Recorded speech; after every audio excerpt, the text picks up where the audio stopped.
Kristianna Lea, a fly's solution to stabilize and maneuver. Hi, my name is Kristianna Lea, and I study fly sensory feedback systems. In this case, this is a crane fly we caught actually at the university farm this summer. Luckily, the flies that we work with aren't quite this big in real life. But I'm going to tell you about kind of first an analogy with our own systems. And we have our inner ear that serves to monitor our balance. So our position, our velocity, how we're moving through space. It keeps us stable and it detects how your head's moving and how your body's moving. And now if you think about if you take your inner ear and put it on your hips, so it's right near your legs, your arms, kind of your motor systems, that's a lot of what flies have done.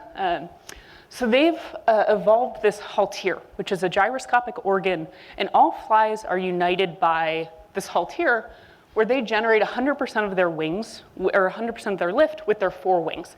So anytime they fly, it's all in their first pair of wings.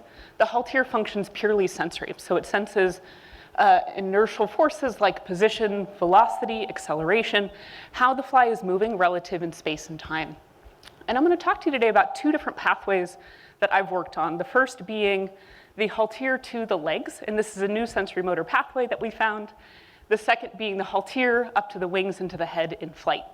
So that first one is highly relevant to the crane flies. They're not very likely to take off.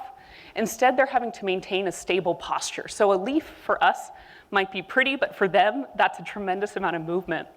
And so we found that when the center of mass moves relative to its legs, it kicks a signal up to its haltere.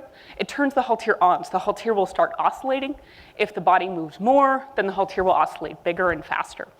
And in turn, that haltere kicks back to the legs, where if the fly falls and it has to bring itself back up, the haltere informs it, how do you move? If you're rotating like this, how do you counteract any of the movement? And the second pathway is actually in flight using a different fly. So it's a fruit fly that its whole body is the size of that single haltere. So it's a much smaller scale, and they flap 200 times a second. So anytime that fly has to make a stroke-to-stroke modification, it has to be done in under 5 milliseconds. And so we have looked at this haltere kind of as a joystick, like in a video game. If you move your joystick, your whole character is going to move. We use the genetic tools to actually move that haltere around. That drives changes in the wings and the head that functions on this 5 millisecond time scale. And so overall, my two pathways and these two behaviors highlight a tremendous amount about how they rely on rapid mechanosensory feedback to maintain both stability and maneuverability. Thank you.